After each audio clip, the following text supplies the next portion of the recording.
Hey everybody, Drew here, looking at the Easy Stock Price Data Grabber. And the purpose of this tool is to provide you, the user, with the ability to quickly grab stock data on a daily, weekly, or monthly basis for any symbol for a stock, ETF, or mutual fund that you enter in here.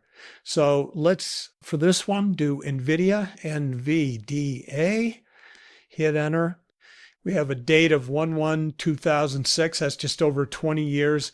And it's displaying on a daily basis. That's the way we've got it set here. It can be daily, weekly, or monthly basis. It displays all the data for open, high, low, close, volume in ascending order as well as in descending order.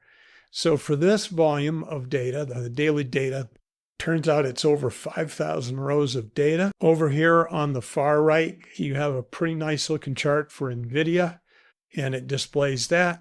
And we also calculate the change percent close over the prior day close, which allows us to give an estimated annualized return. And in this case, it's pretty strong. Over 20 years, 36% annualized return over 20 years. So this is the Easy Stock Price Data Grabber. Think you'll find this very useful to add in your repertoire of tools while you're doing research and analysis of your stocks. Thank you.